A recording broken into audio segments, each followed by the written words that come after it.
I don't believe it. It didn't freeze again. Oh, look at me. I'm all bleached out there. Let me do something about that. Just alter these settings a little bit. Let's just tone that down a little. There we go. That's a little bit more civilized looking, isn't it? Yes. Cheers, everyone. It's Friday. It's rolled around again, and it's 5 o'clock somewhere, notably here. Cheers, everyone. Yes, indeed. Heineken once again. Thanks to the very efficient Morrison's grocery delivery. Delivered a couple of crates of the stuff just the other day, and that'll keep me going for a while at least. Anyway, so hope everyone's had a fantastic week. Absolutely brilliant week here. Been kept busy. Had a fantastic day out, like properly fantastic day out last Saturday. I had a day at the races, and I'll kind of probably mither on about that during the stream at some point tonight, but a fine time was had by all. Didn't win a penny. Lost every penny of my stake money, but you don't care. It's just part of your day out, isn't it? Let's scroll up to the top of the chat and see who's in and who was teacher's pet first through the door. Oh, I see who's Rent to Kill again first in. Then we have Tom Clark. Terry Day is saying, did I get a chance to check out the great Joe Moretti? He did the solo on Johnny Kids Shaking All Over. Yes, I did. I did the solo from that song on the channel. Oh, dear me. I think, if memory serves me right, I think it was sometime around summer of 2022, possibly June or July. But yes, I'm well familiar with the wonderful Mr. Moretti's fretboard skills. And then we got Steve Entwistle. Excuse me. You know when you've got a sneeze that just doesn't want to happen. After Steve Entwistle, Frank Bolam, Boulder 64, Relaxing Meditation, and Dave Fiendish. So Dave Fiendish has started on the coolant rather early because it's been hot where he's. It's been quite sort of temperate here today. Took the dog out for a walk earlier, and there was just enough of a cool breeze to keep it comfortable. Then we got Mark Kerno, Johnny Random, Ben Allmark, Peter Nicholson, Sometimes Dim, Never Thin, Grandpa Joe. What you got to say there, mate? Greetings, fellow Fattercasters. Here in the US, it's the Memorial Day weekend. We honour those who gave it all and are dearly missed. Let's give thanks to those from the US and UK who made our lives possible. I will certainly raise my glass to that one, Joe. Here's to a bunch of brave men who, you've said it better than I could, Joe. You know, without their sacrifice, we wouldn't be living in the world we are now. And then we got theme tunes and Vincent Brennan, Auto Geddon One, Peter Collins, Malcolm Spillett, David James Amadeus is in, and so is Malcolm Thompson even, Sean House, Rubbish Guitar Bloke, and where are we? Cylon Hybrid, John Ross, Johnny D, PFY Guitars, Stephen Hedger is in, and he's, what you got there, mate? He just bagged a gorgeous Tokai gold top, Love Rock Les Paul, and a set of Gibson bass bookers to put in. I'm a very happy boy. That sounds like a winning combination, doesn't it? I've got to tell you, I've got bass bookers in my Les Paul, and I'm going to say it, best humbucking pickups I've ever had. It's a close run thing, but yeah, I love the effect that they've had on that humble Les Paul tribute. Then we've got Calby and the Rocco Cat, Johnny Random's, I've said you already, Michael Purcell is there, so is David Evans and Dave Lewis, who's blasting out the new Oasis vinyl box set that was released today. Man, does it sound good. Well, I'm glad to hear it, mate. Then we've got Dr. Gomez 1, Jed Ellis, and anyone else? Let's have a look. I see. We've got Deco Dude and Mickey Walnuts, the Essex Cat, and there's Anton and Johnny and Cal Texper. I see Rubbish Guitar Blokes on the Peroni, 0%. Surprisingly nice. Yes, it's Friday. 0% has no place in my plans for a Friday or a Saturday or Sunday or Monday or any other day for that matter.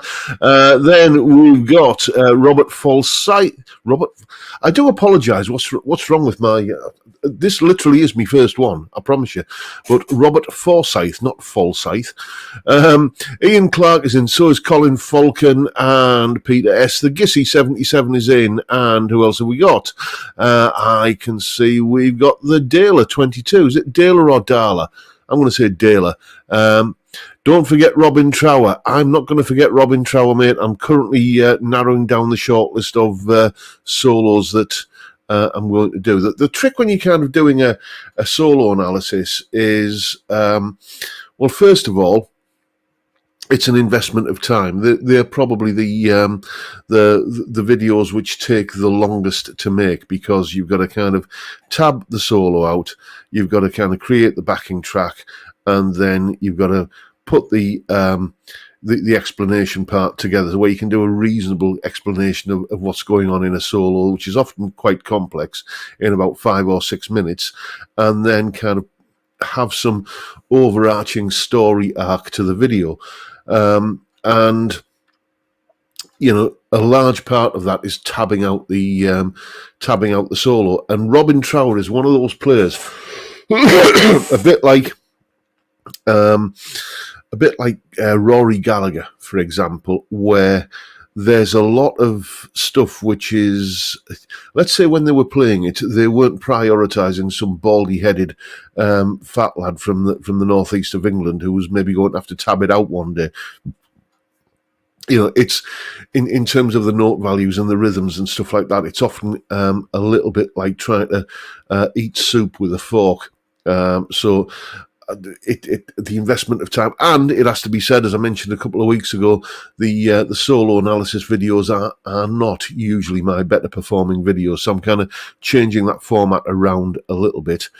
Still going to be doing the solo analysis stuff, but you know, it's about getting that balance of how much work is involved in making the video and tabbing it out, and you know, what's it going to perform like when I put it up. But Robin Trower is on the list, mate, I promise you.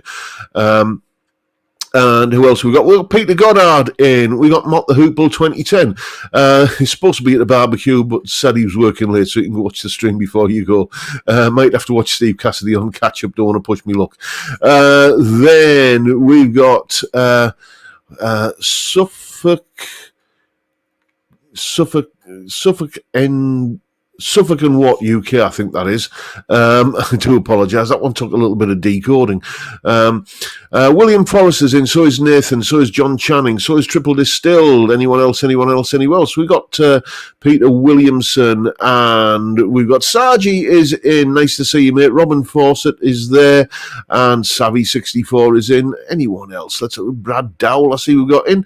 Dingers63 is there, and Dudley Squat. Strummin Roman is in. Strummin Roman, nice to see you. And we've got Russell Gibson, Stuart Young, Mark Fay. See, I know how to pronounce your name now, mate. The aforementioned Mr. Steve Cassidy. Don't forget Steve's video right after this one. I kind of caught your live stream a bit this morning, mate, or the kind of replay of it, but I got distracted with a dog and a squeaky ball, so I missed quite a lot of it. Then we got Stevie Mack, we've got Rob Garlicky, and Michael, is it Michael Falzoni? That's how I'm going to pronounce it. Zen234 is in, so is Neil Roberts, so is Ravi and Heidi and Poppy's World. And anyone else? Jay Au Young and Glenn Bailey at I Like Black Guitars. Well, nice to see you. Oh, and there's Maiden Man 74 just popped in. And if I've missed you out there, I do apologise. You know, it's I've been told off a couple of times in the comments when this kind of gets replayed about people saying I'm taking too long to get the intros out there. But I just feel like, you know, you've all turned up here to watch and listen to me talk absolute cobblers for an hour on a Friday night. The least you deserve is a name check. Anyway, cheers everyone. Down the hatch. And time for a refill, I think. Right. yeah, before I kind of fill you in on what's coming up on the channel this week, and while I'm just topping up my glass, everybody get ready to type the obligatory word flake. Although this isn't looking like it's pouring too bad, I'll just tell you a little bit about my day last Saturday. Had a day at Red Car Races, and I can honestly say, if you've never had a day at the races, do it. Honestly, it's the best day out you'll have. It was 20 quid to get in, and then you budget for like a £5 bet or whatever you want to spend on each race. And there's 7 races, so 20 quid to get in. I spent, I budgeted a £5 on each race, so there's 35 quid. Lost the lot, don't care, it's the price of your day out. And you're there with your mates, and you're having a beer or several, and you're shouting your horses home, although most of mine are still bloody running. And you know, you're having a good time, you're having the crack, you're having the joke, conversations, as I say, kind of shouting and hollering at your horses, because we were on like the grandstand just right near the finishing post, and it was just a fantastic atmosphere. You know, just you know, when you're kind of in some sort of big crowds of people and you can feel there's something of a tense atmosphere, something of a kind of a bad vibe going on. There was none of that there. It was just a really friendly, warm, happy atmosphere. Everybody was having a good time, and it was an infectious vibe there. I really, really, truly enjoyed it. It's years since I've been, and I've forgotten how much I enjoyed it, so I'm going to be doing it more often. If you are undecided about whether you'd enjoy a day out at the races, then just do it. Let's have a look. Colin Falcon saying, and it rained as per usual. Not much, mate. Not much. You know, we stayed pretty dry because, let's say, you're on the grandstand, you're undercover anyway. I never. Jay Aoyong saying, races, horse racing or cars? No, horse racing, mate. That's it. When we talk about it's a little bit like my missus from Canada. When she talks about hockey, then she means ice hockey. And like in the UK, when people talk about going to the races, it's horse racing. There's Mr. Chris 5254. How are you, mate?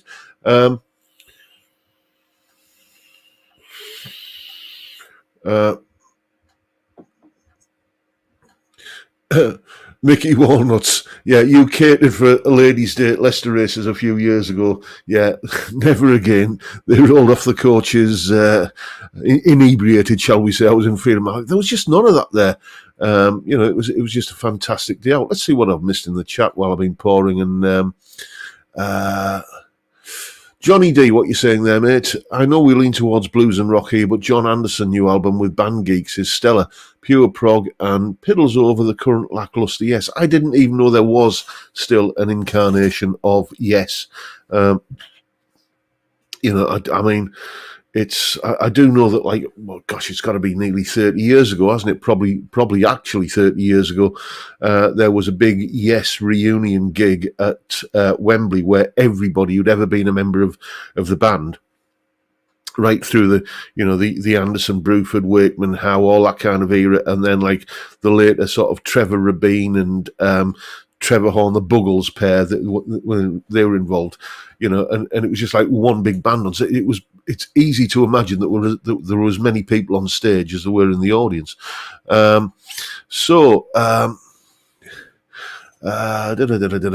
have a look. What have I missed? Mr. Chris 5254 has not been well. Sorry to hear that, mate. Michael Broadhead is saying, have you ordered your Oasis ticket yet? No, but one of my students is a member of the fan club or something, and they get like early access to kind of pre-order tickets or something. So I know they were, and that went kind of live today. So I know they were sort of on tenterhooks about whether they're actually going to get a ticket or not. Let's have a look.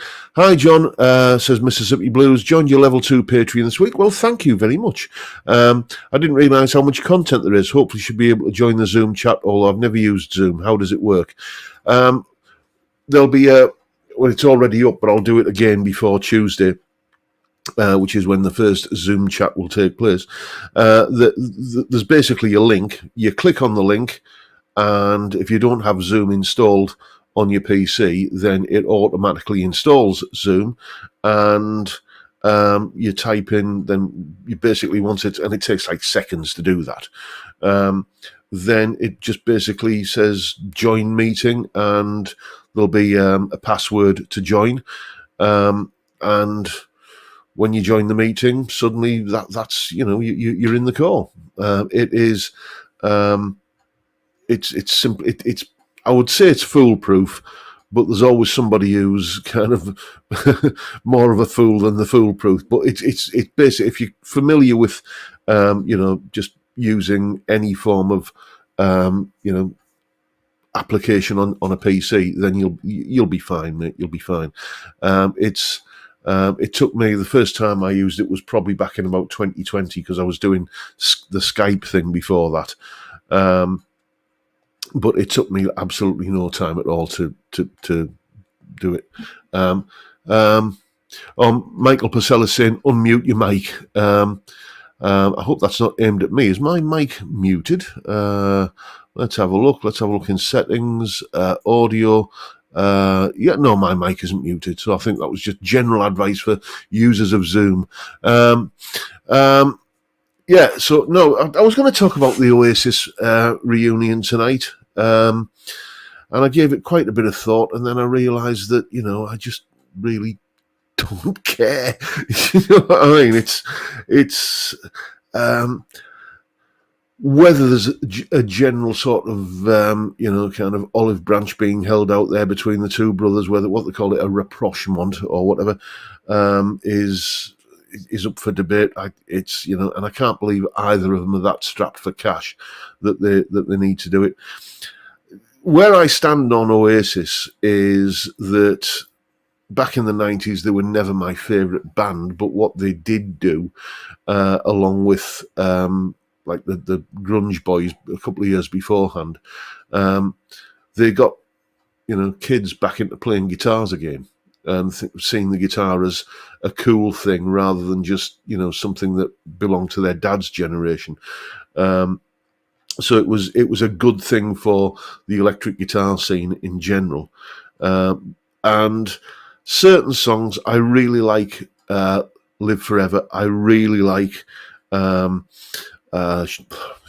Supernova and Don't Look Back in Anger, and like a bunch of them. I could probably count on the fingers of maybe two hands my Oasis songs that I enjoy listening to. Half a World Away, there's another one. But if I live to be 100 years old, I never, ever, ever need to hear Wonderwall ever again. Thank you very much. So I don't dislike Oasis. I quite like, quite a few of their songs, but in terms of, am I excited about their sort of reunion? Not really, to be honest. I understand a lot of people are, but Maidenman74 saying, would love to see a Dire Straits reunion, but ban everything after 1984. Yeah, I tried to love Brothers in Arms and then the On Every Street album. I think On Every Street suffered from that malady that affected a lot of albums at the dawn of the CD age, where you could get 75 minutes worth of music on an album, and therefore a lot of bands and possibly a lot of record companies thought, right, we need to make sure there is 75 minutes worth of music to put on it. I still tend to think in terms of being able to get two albums on either side, or one album on either side of a C90 cassette. So an album would usually be 40 to 45 minutes long. And but suddenly when albums started being 70 minutes long, I think there was just a lot of filler material. Calby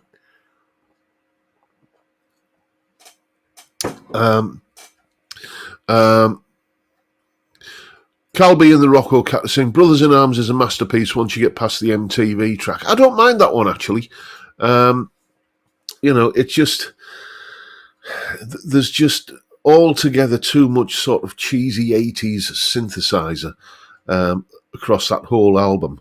Money for Nothing is, well, it's got a fair bit of that going on it as well, but just songs like Ride Across the River and Your Favourite Trick, or was it, I can't remember, but basically, and there's a lot of that sort of kind of overly rich chocolatey sax on it as well, which it just didn't sound like a Dire Straits album. And you listen to the first album and then Communicate and then Making Movies, and they all have that sort of Dire Straits kind of sound.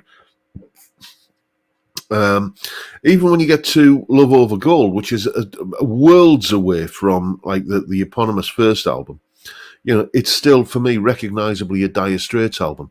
Brothers in Arms just sounded completely like a different band, but with Mark Knopfler singing.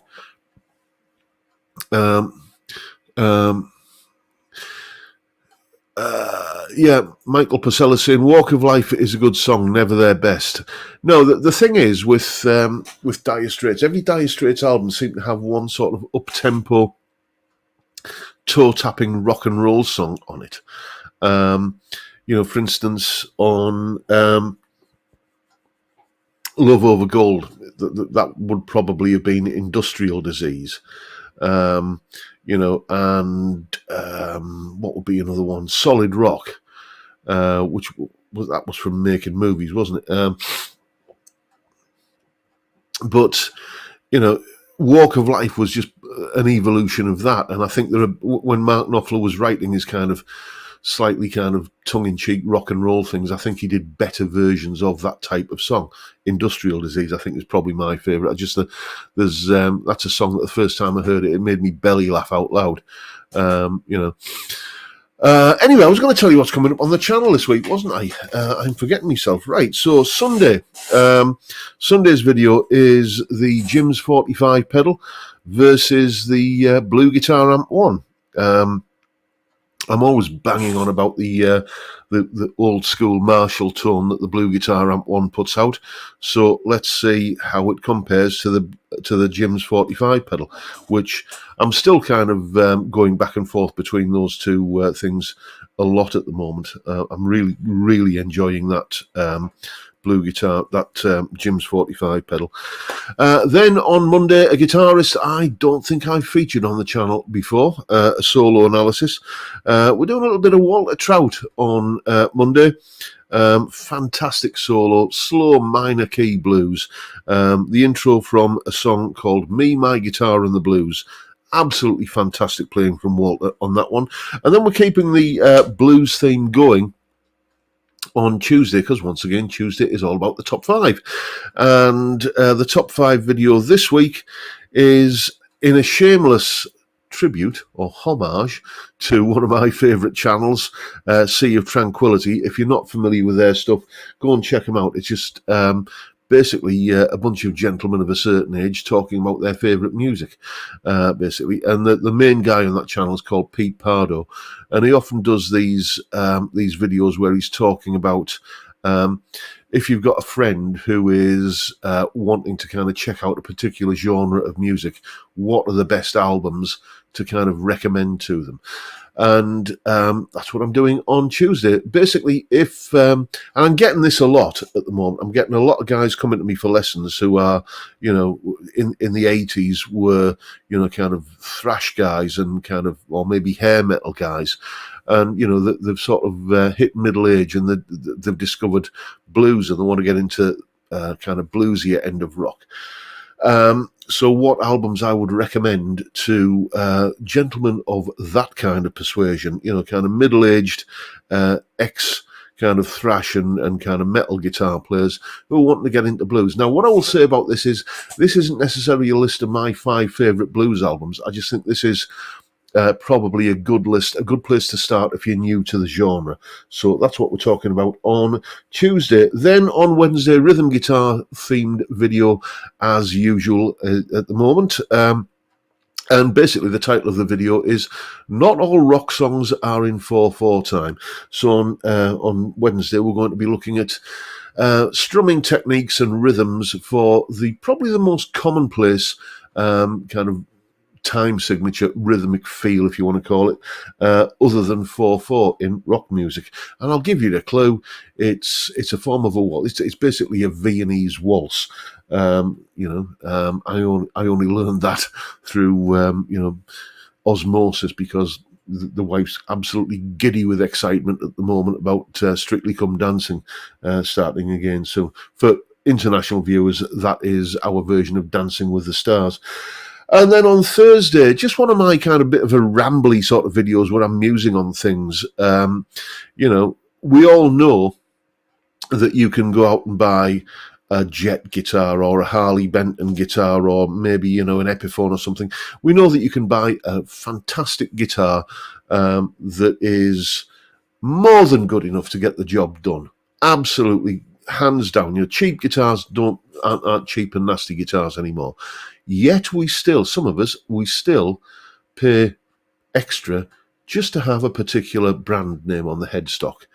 And I'm just kind of musing about why that is the case on Thursday. And what have I got written down here? Trophy guitars and brands. Kind of ramblings. That's what I've got written down on my pad here. So that is what's coming up on the channel this week. Have I done a top 5 guitar accessories? If I have, it's been a while ago, so I might have to redo that one again.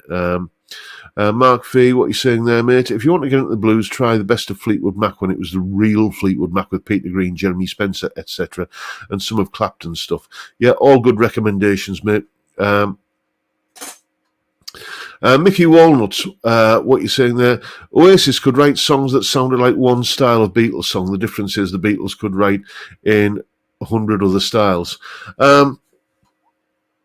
That might be a slightly harsh way of putting it, but I don't think that it's inaccurate, mate. Anyway, we're nearly halfway into the stream. Shall we have a look at some of the guitar pictures that have been sent in? I was going to say have been sent in this week, but I don't do them in chronological order. I do them in a random order. And this first one here has just reminded me I need to send an email to a certain Mr. Spillett in the chat. Malcolm, I'm sorry, mate. You got in touch about loaning me a guitar, and it's just I've had such a manic week. It got away from me. Anyway, where are we? Share screen, and is it going to work first time? It is indeed, and this is the guitar in question. This rather fantastic Gibson Nighthawk that belongs to the very, very lucky Derek Stopperton. This is how I remember seeing them in the 90s, that kind of slanted bridge humbucker, the little kind of Firebird pickup at the neck, and the middle single coil. And as I said before, I was undecided, is that a beautiful swan or an ugly duckling? And I just think I think they've aged really, really well. I'm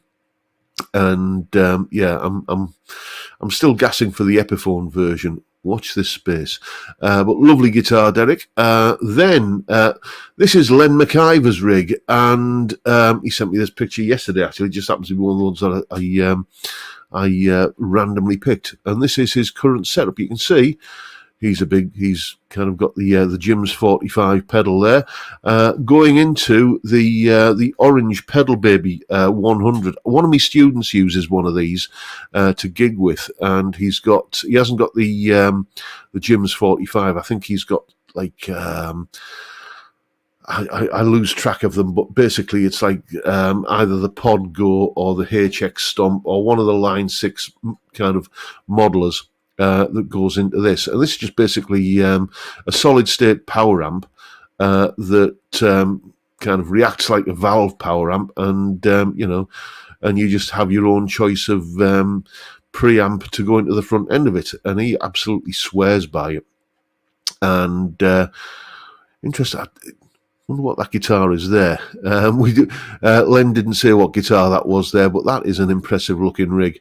And there's, talking to Mr. Spillett, Malcolm Spillett, there's his Epiphone EJ200.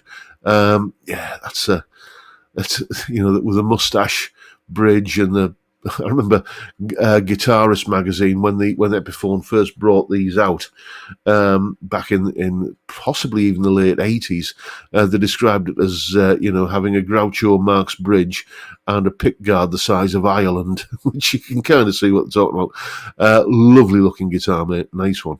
Now this one, you might be seeing this one on the channel if we can make this work. This belongs to Mark Fay. This is his Heritage H555.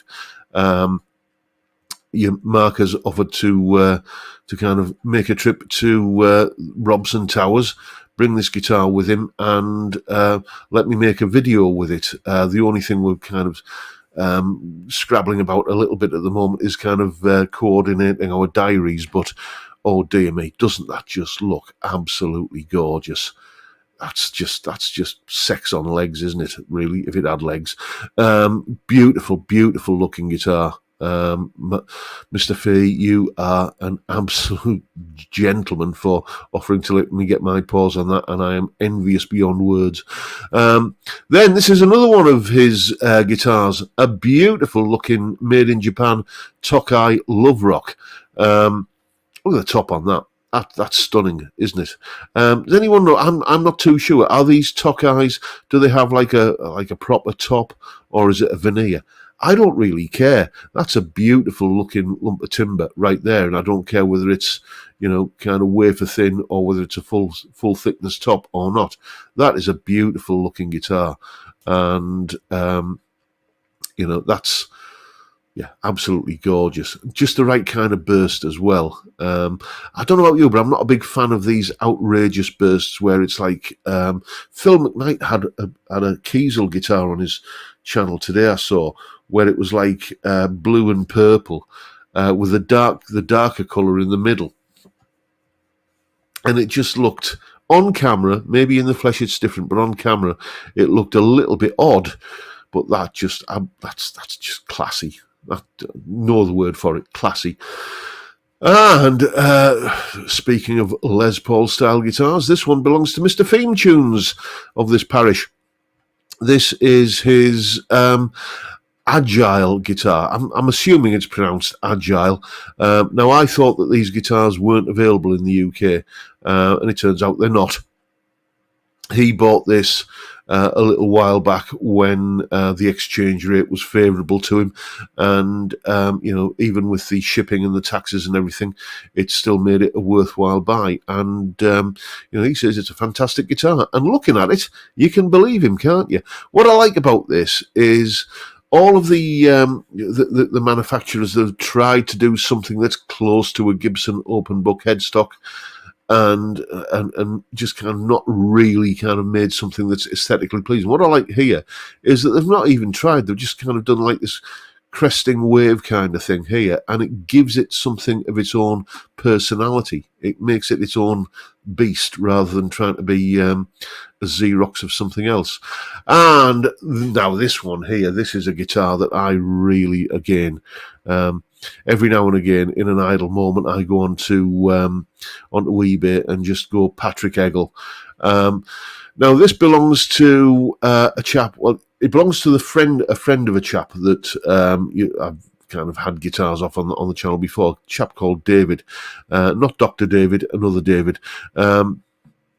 This is a guitar that belongs to a friend of his called Richard. It's a Patrick Eggle Los Angeles or LA Pro 2. 24 stainless steel frets. Looks like an ebony board by the looks of it. Seymour Duncan pickups at neck and bridge. That is just, I'm not even into Strats or S-type guitars, but that is a gorgeous looking thing, it has to be said. And Richard, you are a very, very lucky man, sir, to own an instrument like that. And then another one from the same collection, the 2011 Graham Coxon Signature Telecaster. Yeah, Graham Coxon, I was never, ever really, the whole 90s thing, Blur versus Oasis, if I had to pick a side, which I'd prefer not to, but it wouldn't be the Blur side of that equation. Excuse me, just taking a drink. It would But that's a good looking Telecaster, tortoiseshell scratch plate. That's always a winner for me. And here's a late 80s custom built guitar that was commissioned by, again, a gentleman who's in the chat, Mr. Sargi. This is a guitar that he had a local luthier build for him in the late 80s, and I remember the email when Sargi sent this along to me. This guitar does not, and this is quite important, boast a truss rod. But he's never had any neck issues with it or anything, so I remember the, what's he called, that session player, G.E. Smith, used to be with Hall & Oates many years ago.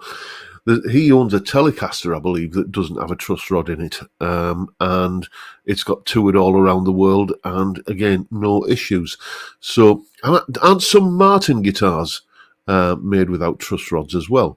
Let me know in the chat. But it's sort of like a familiar shape. It's kind of like Flying V Explorer.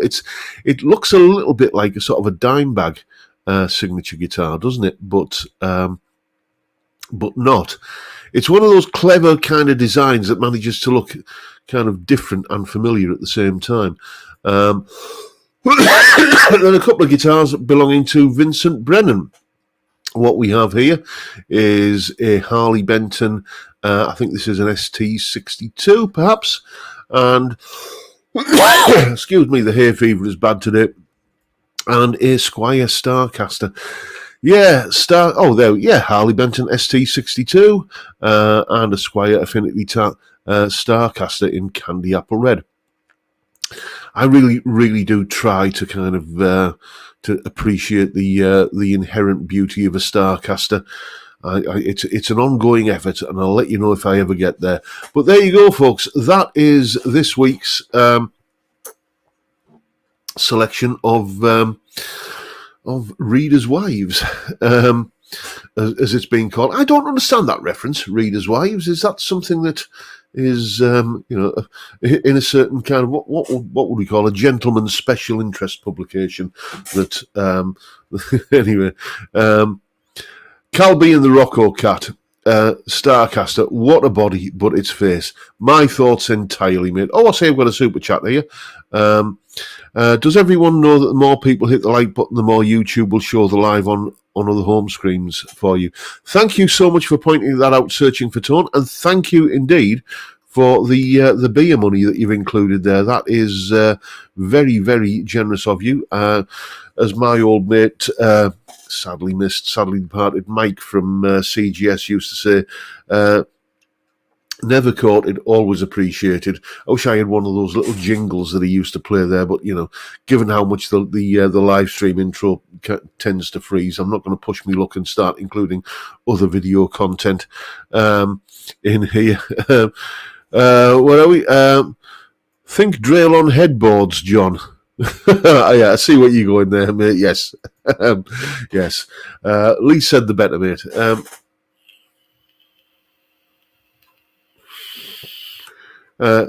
David Evans says, yes, John, you were tall enough to reach that shelf in the newsagents back in the day. Maybe. And maybe it was a case of, kind of getting a bus to another town where you could go to a newsagent where your parents didn't kind of know you. Anyway, you know what I'm saying. Michael Purcell is saying, hey, John, I liked your backing tracks for the beginning acoustic rhythm. You should make them into full tracks, good indie tracks. Well, thank you very much, mate. Jay Aoyong saying, love the live stream intro tune. It has such a weekend feel. Well, thank you very much for that. That was what I was setting out to do. I did a video about the writing and recording process of that little ditty. Back when I recorded it, and that's what I was after. Just kind of that sort of it's Friday, kind of it's the weekends here. Just that sort of feel good kind of thing, and just to kind of get a little bit preachy for a second. I would say that the reason I was able to think, okay, I want a piece of music that does this, has this particular vibe to it, and I could just sit down and kind of come up with that piece of music in, I think it took me about an hour from writing the basic chord sequence down on a piece of paper to having that finished piece of music. It took me maybe an hour and a half. Yeah, that's because, well, music theory. It is the massive enabler. Music theory is not a rule book that tells you what you can't do. It's just a way that you can think, okay, I need this, and this. I need a piece of music that does all of these things. Right, okay, what ingredients do I get out of the cupboard?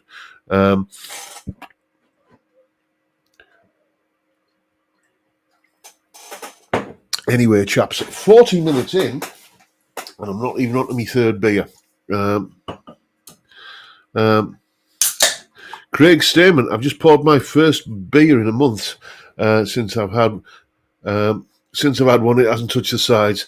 Nice one, mate. Have you been on some, kind of alcohol fast or something, or has it been doctor's orders or whatever?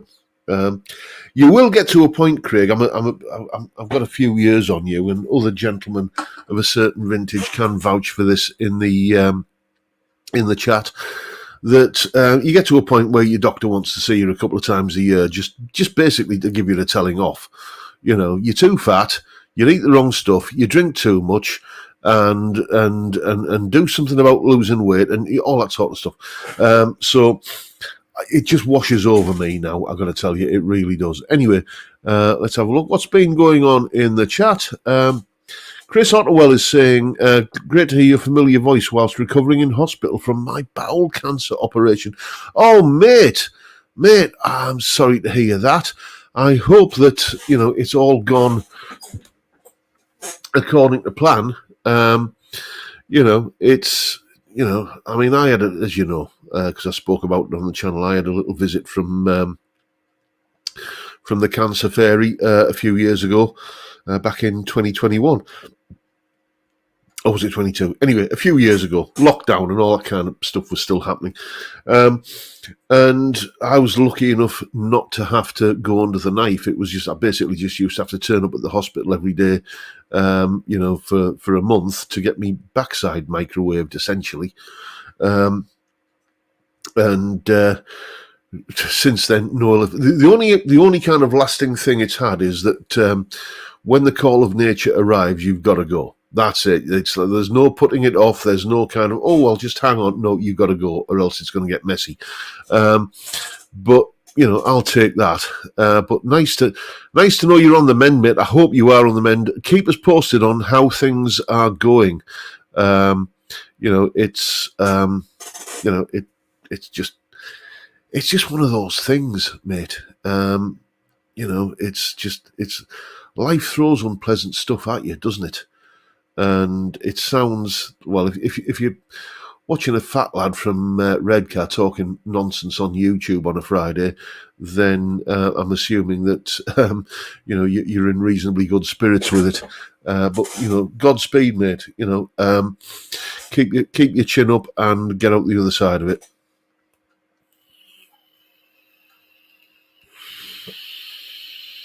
Lots and lots and lots of good wishes in the chat to Chris there, and let's all raise a glass to Chris. Everybody, if you've got a drink in front of you, here's to Chris.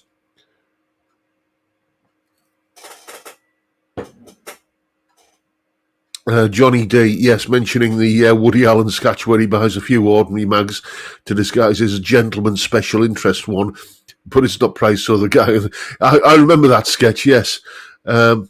Steve Entwistle, can you remind everyone that the Lamb is back on Monday at 1900? I can indeed. And I tell you what, yes, thank you for reminding me. If you've not seen the Lamb's live stream on a Monday night, 7 p.m. UK time, check it out. It is brilliantly insane. I mean, it's fantastic.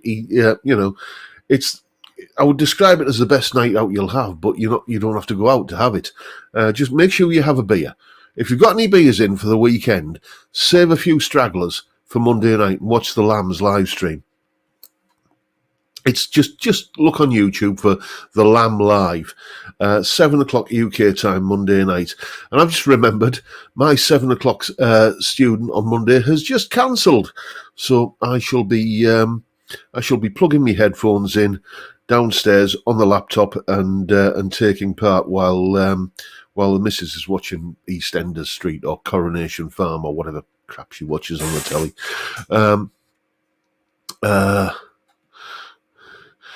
J. Ao Young is saying, when I retire, I'll surely take music theory lessons from you. You could buy me book on the subject, mate. It's all in there, and it's there's no sell-by date on it. What's some of the more recent comments? Ravensmead is saying, how's the Dougal? The Dougal, yes, Dougal was at the vets. Dougal was at the vets this week. It was a follow-up visit from a visit that he had a few weeks ago. Nothing serious. He was just going to get his annual booster jabs and to get his nails cut. Because you saw the scar on my arm a few weeks ago from the evidence that he needed. His nails grow like bloody Wolverine. Honestly, it's like he just kind of. It's like he goes to his bed and just kind of goes like that, and they sprout out. But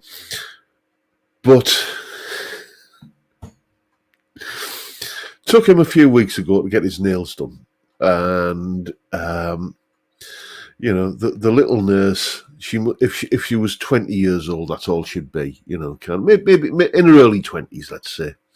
She comes out into the waiting room and she says, "Dougal," right? And so yes, I stand up and walk him through into the treatment room on the lead. And, she says, "Okay, Mr. Robson, we'll take it from here." And I go back out into the waiting room, and all I hear from behind the closed doors of the treatment room is, "No, Dougal, no, Dougal, don't do that. No, Dougal, no, Dougal, that hurt. Dougal, stop it. Dougal." Yeah, anyway, about 10 minutes later, she comes out, her hair all kind of in asunder, her face flushed and sweating and everything, and he's on the lead, but running at 100 miles an hour, stood still on the lino floor. And she says, "I'm afraid he got rather stressed, Mr. Robson. I don't think we can. You'll need to kind of bring him back again." But in the anyway, basically, upshot was I had to pay 40 quid for some tranquilizer tablets to give him. You give him 3 tablets the night before the appointment, and then another 3 tablets an hour before the appointment. And even with these, he was staggering around like a classic 1950s B movie drunk after these tablets. And they still kind of couldn't get his nails trimmed. He was still kind of kicking off and whatever. They got him done a little bit, and they got his injections into him. But it's just like, we're going to have to figure a way of walking him along some rough, kind of gravelly surfaces to wear his nails down. Because he is not a happy lad when he gets taken to the vets to get them done. Anyway.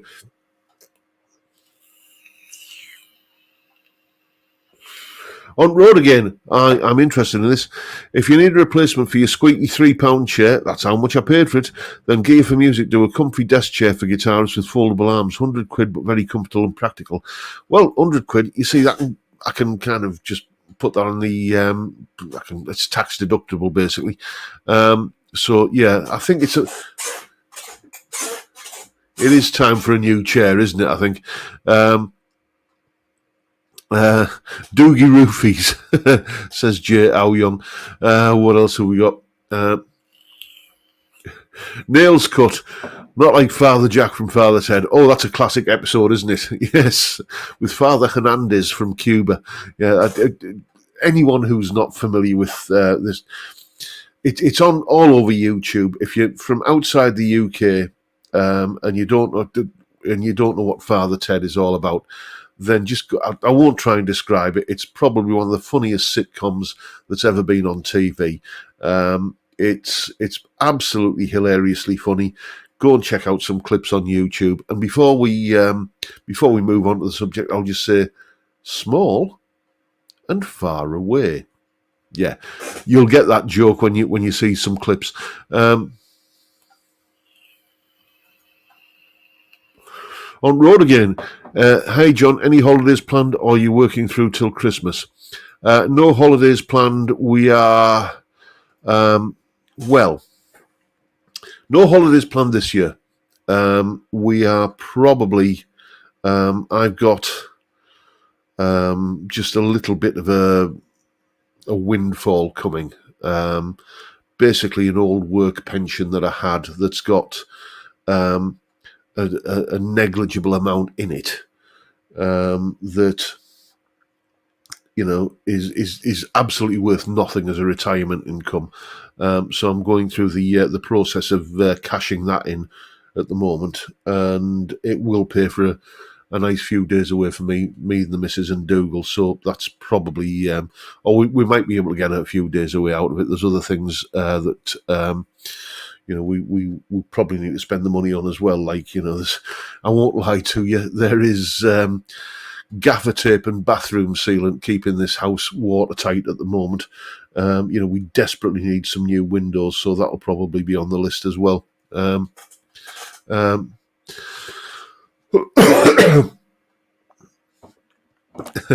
Malcolm Spillett, what's a holiday? Lots of love for Father Ted in the chat. Heidi in Poppy's World is saying the government will want 50%. Yes, well, I'm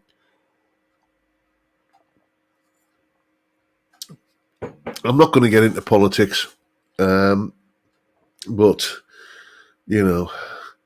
suffice to say that that it's not a particularly favourite topic of mine at the moment. Given the way things are going in this country, but I'm not going to get into that. We're not here to talk about depressing things. We're here to talk about. Oh, Jay, how young? Thank you, mate. Would love that your next blind test video featured Dougal wolfing something down. Bet he can wolf down with the rest of them. Yes, indeed. I haven't done one of those Dougal blind. And thank you for the super chat, by the way. Thank you, much appreciated. Yes, I haven't done one of those kind of side by side blind test videos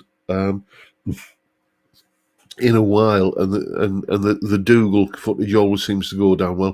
Thing is, I haven't really got any more pictures of him of late, so it would just be the same recycled clips.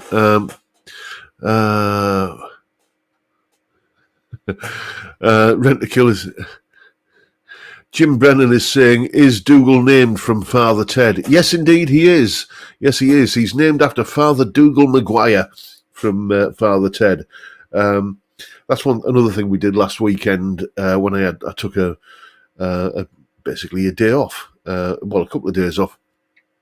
We sat and watched a bunch of episodes. The Owen McLove episode is a particularly good one. A real sort of kind of Mickey take of a certain Irish singer popular with ladies of a certain age.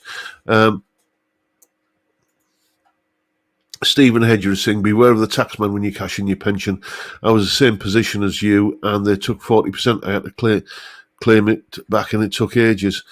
Yeah, the thing is that there is such a paltry amount in there that it's not really going to trigger any of those any of those thresholds, I think.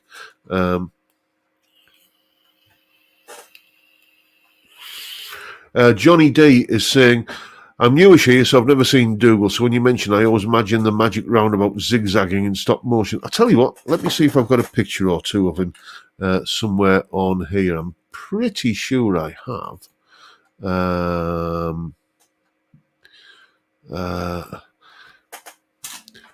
Just give me a second, lads. Let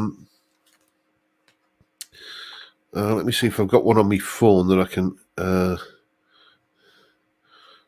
ping over.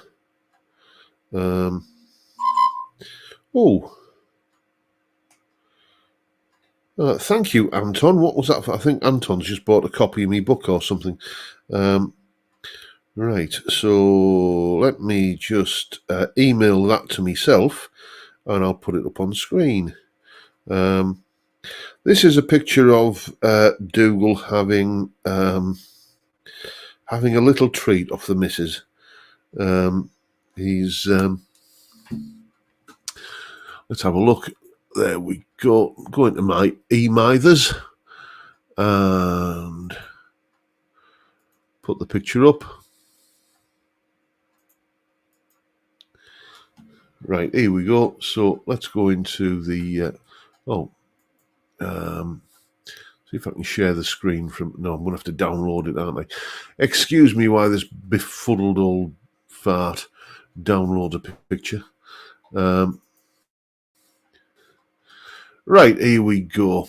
Where am I? There, I want to be into there, and no, come out of that, you fool.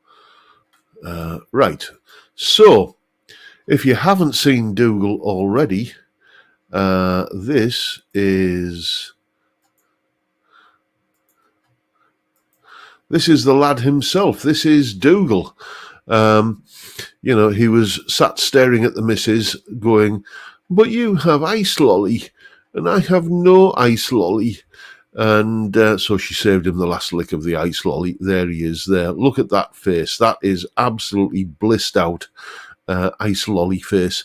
That's Dougal. He's half Labrador, half Lurcher. He's currently... when did we get him? 2020. He was 6. Was it 6 or 12 weeks old? I think he was whatever the appropriate age is when you get a dog from the rescue centre. He was, I think, let's say he was 2 months old when we got him in the summer of 2022. So now he's kind of 2 and a bit years old, and he has 2 speeds. He has Tasmanian Devil and Sloth. Reader's dogs. If you're up for it, let's do a reader's dog. Sometimes Dim Neverthin said Magic Roundabout never made sense to me. It was made in the 60s, mate, and I think it was inspired by, let's say, the pharmaceutical industry in some shape or form. But I still loved it. Let's have a look. Edward P. saying, how old is Dougal now, John? 2 and a bit, mate. Lots of kind of comment on me sort of pension cash in there. I've been told, all I can tell you is the advice I've had from the financial kind of guru that is, like, you know, kind of has the qualifications to back up, is that it won't kind of have any tax implications for me. So I'm going to go with that. Anyway, chaps, we're coming up to 59 minutes in, so let's, and I'm out of beer. That's the more important thing. And as I said earlier, you know, what goes in has to come out, and there is a certain kind of urgency to the situation. In a roundabout way, what I'm saying is that's it for tonight. Thank you once again, each and every one of you, for turning up, and watching a fat, bald bloke from up north talk absolute cobblers for an hour. It's been a blast, and I'll keep on doing it till you're sick of me. But for now, time, gentlemen, please.